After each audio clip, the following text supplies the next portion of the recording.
last video, the Amazon haul video, I had bought these little silver, like round disc tags.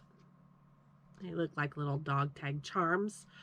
I bought them because I wanted to have Pete engrave with his engraver laser cutter machine thing that he has. I don't know what it's called. I wanted him to engrave numbers on them so that I can make stitch markers out of them. Well, we tried on one of them and it just didn't work. So I reached out to Amazon and was able to return them. And instead, we just took some scrap piece of wood that we had in the garage, and Pete laser cut the circle and drilled the little hole so I could put a ring and a lobster clasp on it, and then he wood etched the numbers that I needed. So that's what you just saw, a quick little time lapse of the machine doing its business, burning the numbers. So we did one for each crochet hook that I have in my pack here. So we've got like 2 millimeter up to an 11.5. So we ended up doing 1, 2, 3, 4, 5, 6, 7, 8, 9, 10, 15. And they go with the hooks that I have here. So for example, I'm currently in the middle of a project. Stitch marker, for those of you that don't know, it's kind of like a bookmark. You hook it on the last stitch that you did in your project so you don't lose your place, so it doesn't come unraveled. This is really wonderful for somebody that has a cat that loves to play with string. She would unravel my projects like crazy. So I started using stitch markers once I found out about them. Thank you, TikTok.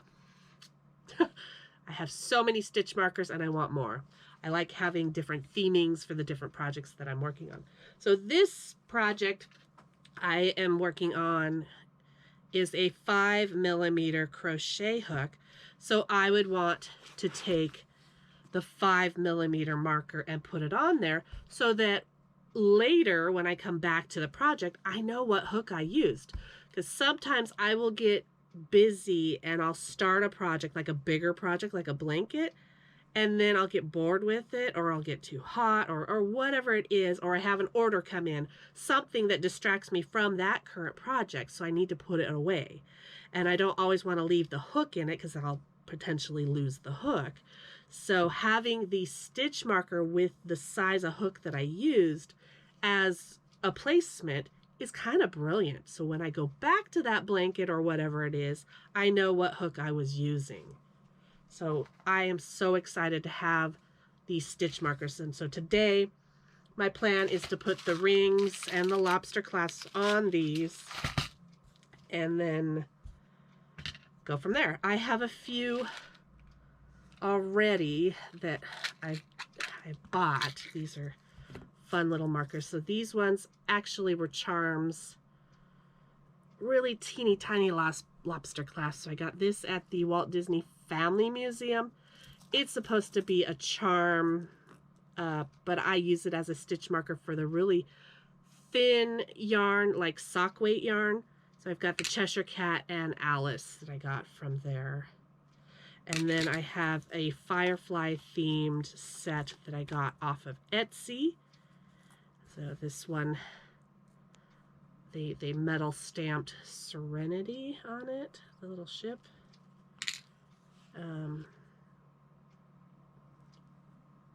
The dinosaurs.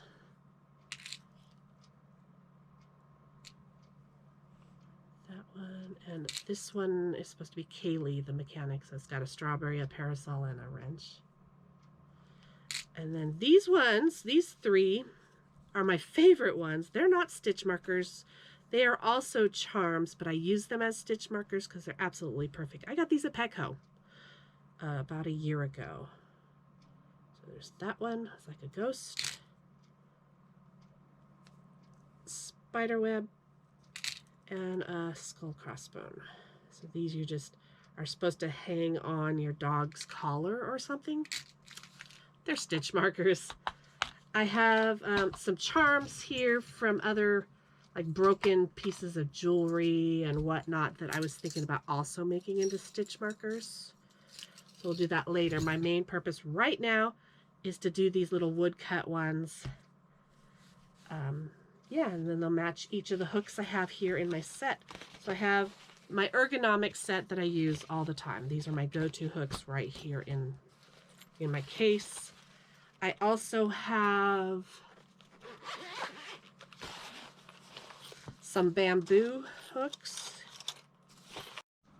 I have some bigger hooks in here, but we're not going to make markers for those because obviously I will know that it's that big hook. I also have some Tunisian crochet hooks that I've never used.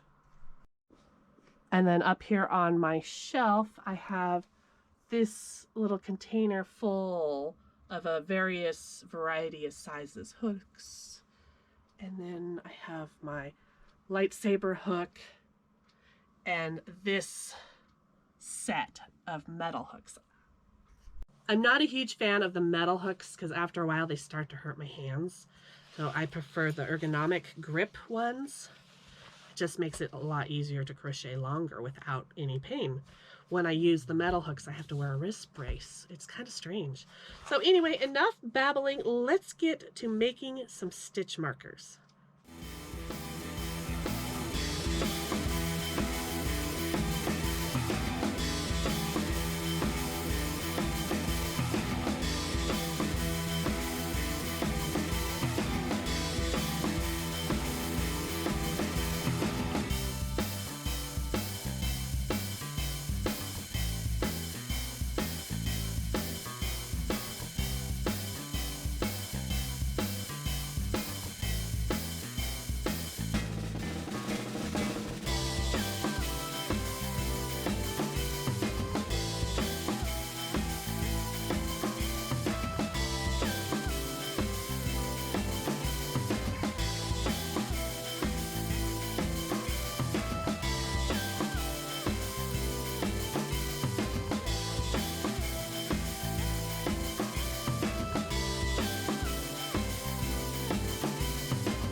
I'm so happy with these. These look really good.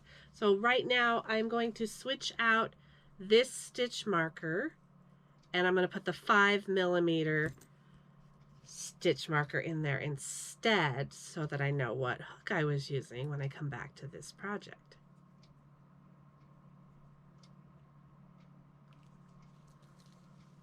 I love it. Yay! That's going to do it for today's video. Thank you so much for joining me on a rainy day, craft day, making stitch markers. I had a lot of fun, except my thumb hurts really bad from prying open the rings. But I'll have to figure out a better way of doing that. I need to get better tools for jewelry making. I guess jewelry making tools would be Something to look into if I decide to make more stitch markers. I know I really don't need this many stitch markers, but it's fun.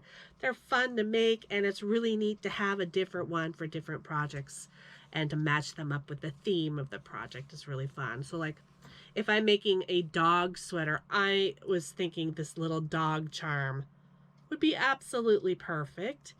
Something for the cat, we have a cat charm, and so on. So anyway, thank you so much for watching. I will see you in the next video. Have a wonderful rest of your day. Bye for now.